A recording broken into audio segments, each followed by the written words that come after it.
Assalamualaikum warahmatullahi wabarakatuh. Perkenalkan, nama saya Nisa Ramadhani dari kelas 12D. Sebelumnya saya berbicara dengan ibu siapa? Perkenalkan, nama saya Irza Aulia Wulandari Caniago. Saya guru di SMA Negeri 1 Galang, mata pelajaran seni tari. Kalau boleh tahu usianya berapa, Bu? 29 tahun. Sebelumnya kami ada tugas Bu dari Sapala ingin bertanya tentang adanya globalisasi. Nah, untuk pertanyaannya, bagaimana cara Ibu menanggapi perubahan teknologi digital? Lebih banyak posisi positifnya atau negatifnya? Perkembangan teknologi di dunia sekarang, khususnya di Indonesia mungkin ya kan, positif negatif itu pasti selalu berdampingan. Kalau ada positif pasti ada negatifnya. Semuanya kita di dunia ini berdampingan. Dampak positifnya untuk pelajar, guru atau masyarakat yang lain, kita lebih cepat mengetahui apa yang terjadi di belahan dunia sebelah sana, dunia belah sini. Kita jadi cepat nih mendapatkan beritanya. Tentang Palestina mungkin, atau tentang di Mekah, atau semuanya lah, ada buah-buahan baru, bunga tanaman baru, kita cepat mendapatkan informasi dari belahan dunia manapun.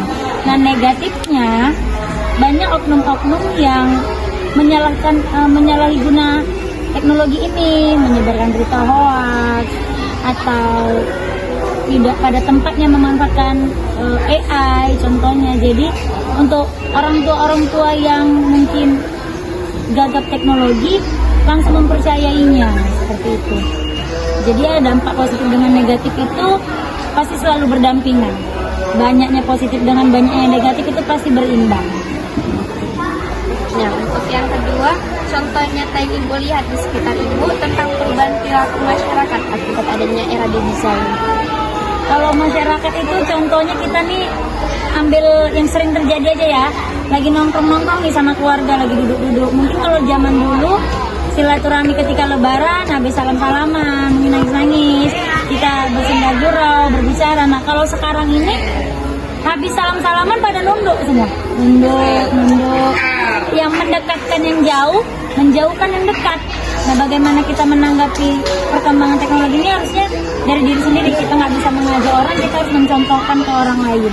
Ya, kalau misalnya lagi ada yang mau mengobrol, kita harus matikan HP kita, atau harus matikan laptop kita berbincang dulu sama teman sebelah. Jangan pula kawan sebelah lagi ngomong, kita asik dengan HP kita sendiri. Kalau nyatanya seperti itu ya, bahkan tukang parkir aja pun kadang kayak, ya mundur gitu, tapi dia sambil megang HP. Jadi nggak bisa, sekarang ini bukan generasi penerus ya, tapi lebih ke generasi nunduk, karena nunduk terus. Ya, nggak menutup kemungkinan kadang mungkin ibu juga melakukan hal seperti itu. Jadi kita harus sadar. Nah, selanjutnya, apakah Ibu di pihak pro globalisasi atau Ibu ada di pihak anti globalisasi? Ya, ada dampak negatif dan positifnya itu tadi. Kalau Ibu lebih ke setuju dengan ada globalisasi. Contoh kayak guru sekarang cepat untuk berkomunikasi dengan teman di kabupaten lain, sharing, diskusi bagaimana kita menanggapi siswa di sekolahmu, bagaimana di sekolah saya seperti ini. Kalau Ibu lebih senang adanya kemajuan teknologi ini untuk menari, terus dengan merekam karya tari itu tidak, kalau disandingkan dengan pelajaran ibu, tidak langsung hilang gitu aja. Kita bisa lihat, besok bisa kita lihat, 1 tahun ke depan masih bisa kita lihat, karena kita menggunakan teknologi untuk merekam sebuah karya tari. Terus kita bisa melihat karya tari di provinsi sana, provinsi sini, bisa bertukar informasi seperti itu. Terus kalau misalnya yang pedagang pun bisa menjual dagangannya dengan secara online, offline, jadi menguntungkan mereka pun dari segala sisi. Kalau tidak kita ikuti perkembangan teknologi, kita akan ketinggalan nih, akan gaptek. Orang udah sampai Medan contohnya, kita masih di jalan-jalan aja seperti itu. Jadi kalau ibu ya mendukung, sangat-sangat mendukung kemajuan teknologi. Kalau apa yang bisa Ibu lakukan supaya dampak digital ini lebih banyak membawa manfaat daripada negatifnya? Kalau ibu sebagai guru ya pasti selalu menasihati anak-anak murid ketika lagi pembelajaran ya fokus pembelajaran. Ketika gurunya boleh menggunakan HP, baru kita gunakan HP. Tetap selalu kita sebagai guru menasihati anak-anak untuk untuk menonton, menggunakan aplikasi sesuai dengan usianya. Bekerja sama juga dengan orang tua, guru BK, selalu mengingatkan anak-anak murid untuk menggunakan teknologi sesuai dengan usianya. Seperti itu aja, hanya untuk selalu menyadarkan aja sih, kalau kita membatasi nggak bisa, karena itu di genggaman kita sendiri. Jadi kita cuma bisa menasihati, dan menasihati. Kesadarannya itu tergantung individunya sendiri. Baik, mungkin itu aja yang dapat saya sampaikan, dan terima kasih atas jawabannya ya. Sama-sama, semoga bisa mendapatkan nilai yang terbaik di mata pelajaran. Oke, terima kasih. Assalamualaikum warahmatullahi wabarakatuh. Perkenalkan, nama saya Fira Atika dari kelas 12D. Di sini saya akan mewawancarai seorang ibu yang bernama Bu Asri Dayani, berusia 50 tahun. Kebetulan beliau selaku pengurus perwiritan di desa kami. Baik, di sini saya sudah bersama Ibu Asri Dayani. Assalamualaikum Ibu. Waalaikumsalam warahmatullahi wabarakatuh. Gimana kabarnya Ibu? Alhamdulillah sehat. Baik, saya akan menanyakan sesuatu terkait isu teknologi digital dan globalisasi. Baik, saya akan bantu. Apa itu kira-kira? Menurut Ibu, bagaimana cara masyarakat sekarang menanggapi perubahan teknologi digital, lebih banyak sisi positifnya atau negatifnya?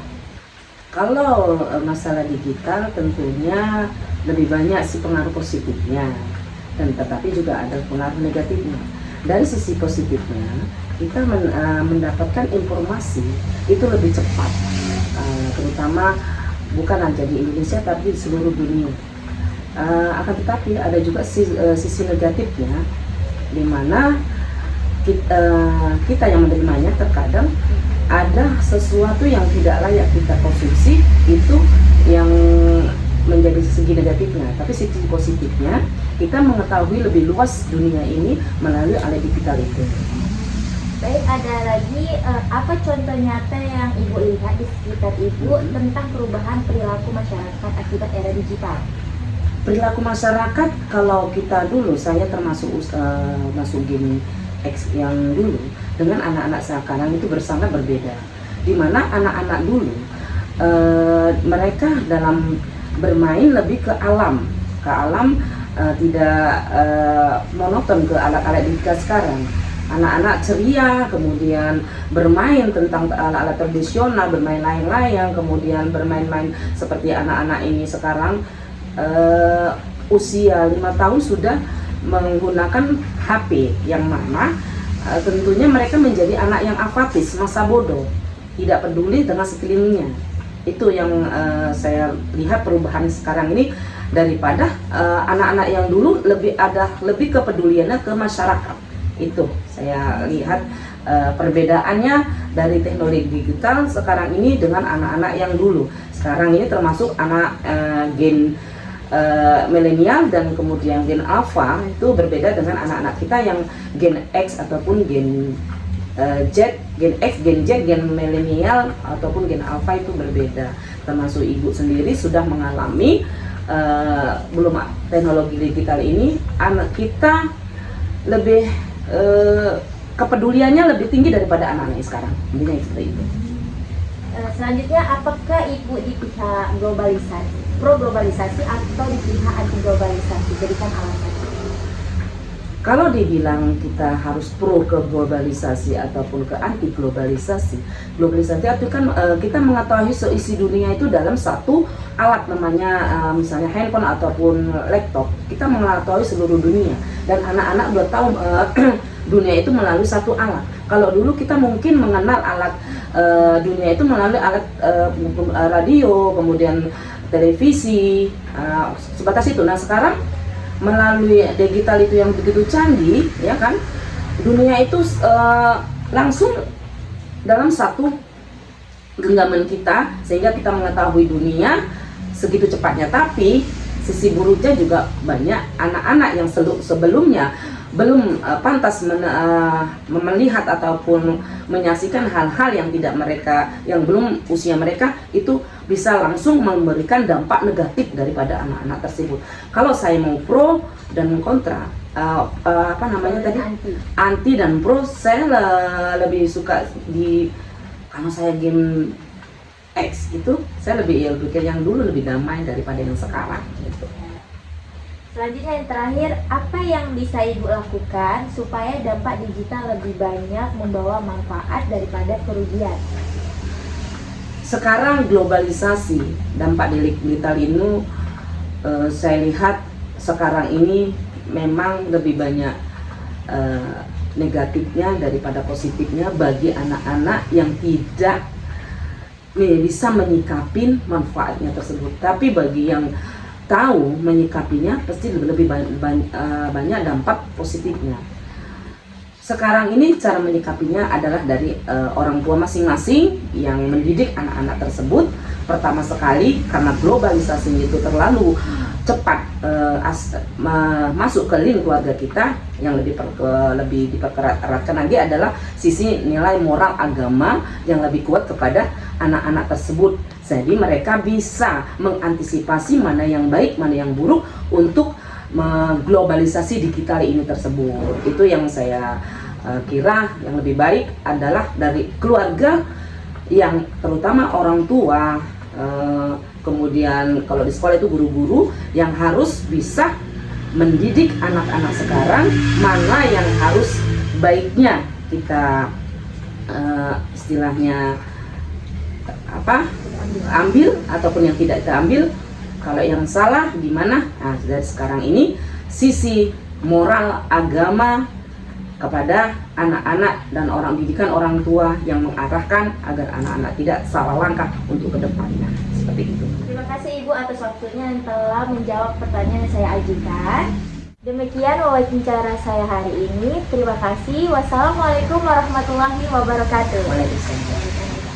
Assalamualaikum warahmatullahi wabarakatuh. Perkenalkan, nama saya Zinta dari Sekolah SMA Negeri 1 Galang, kelas 12G. Sebelumnya, terima kasih kepada kakak yang sudah memberikan waktunya untuk saya wawancarai. Sebelumnya, bolehkah kakak perkenalkan nama dan usia kakak berapa? Baiklah, nama saya Sinta Amalia, usia saya 26 tahun. Saya mau bertanya, Kak, ada 4 pertanyaan mengenai era digital.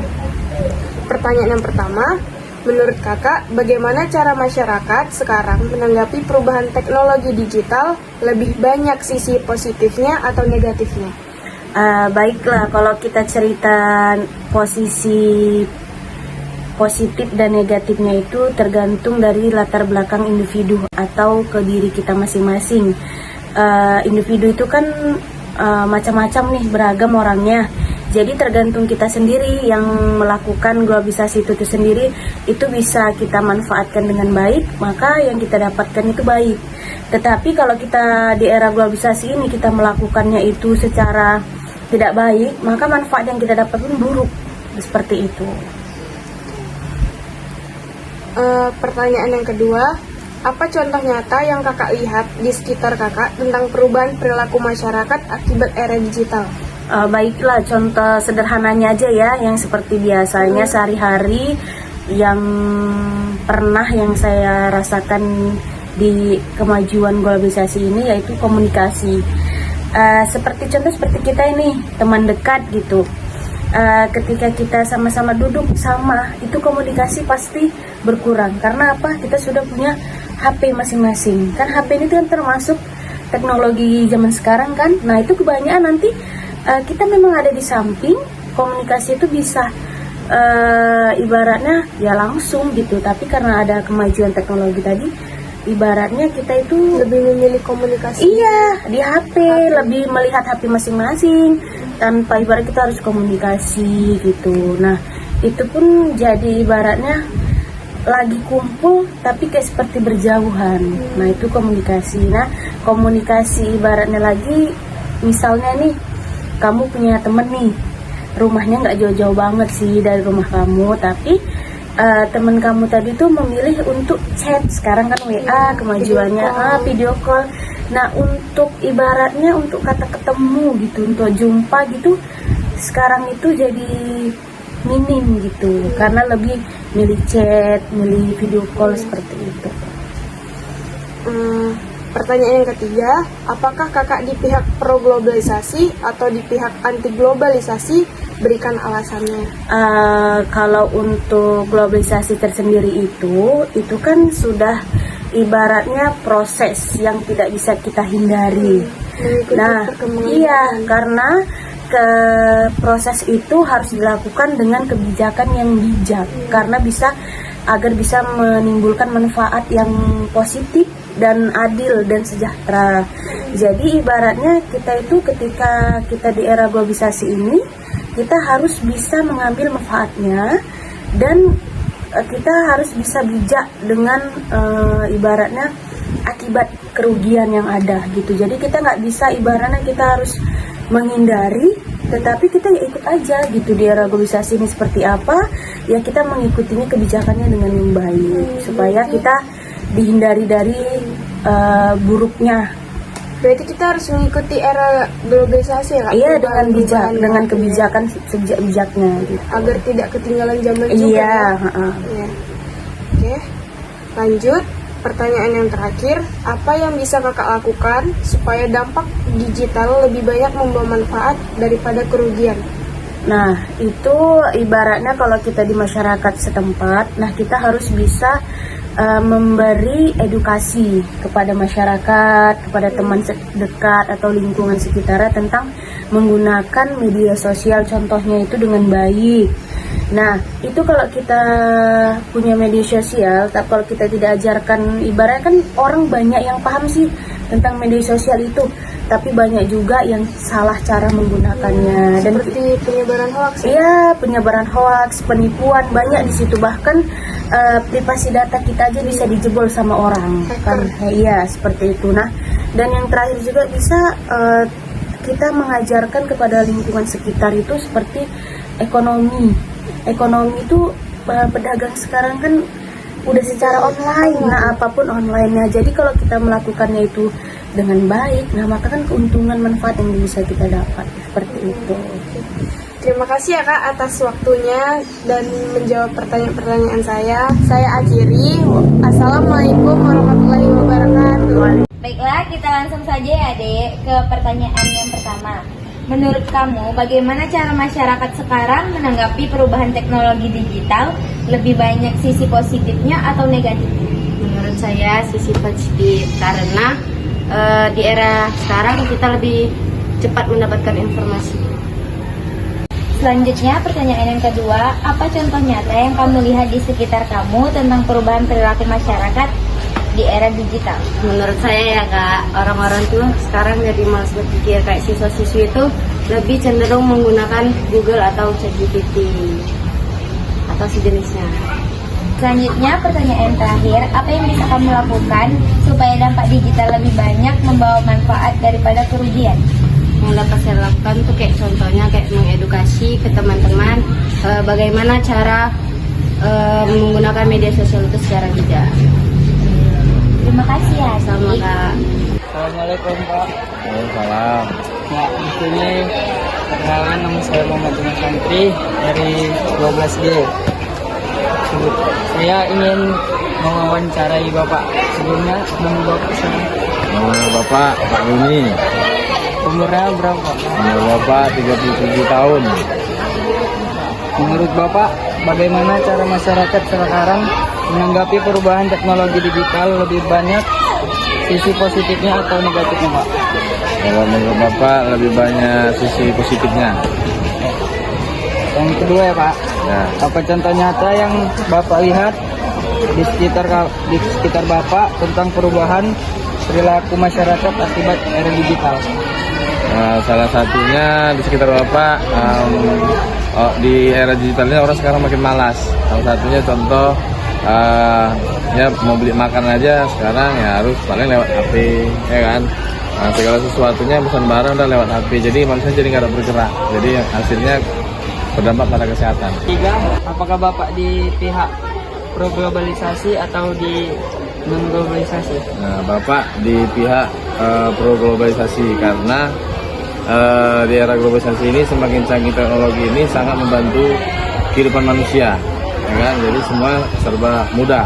Salah satunya dalam hal informasi. Yang keempat Pak, apa yang Bapak lakukan supaya dampak digital lebih banyak membawa manfaat daripada kerjanya? Ya setidaknya kalau yang kita lakukan intinya dalam menggunakan teknologi ini kita lebih banyak menggunakan sisi positifnya, misalnya ya menonton hal-hal yang sifatnya membantu dari segi kerjaan, kesehatan atau pengetahuan. Tapi dari hal-hal yang negatifnya, mungkin yang sifatnya kadang-kadang juga hoax, itu harus dijauhi. Mungkin itu aja. Terima kasih Pak. Ya, sama-sama.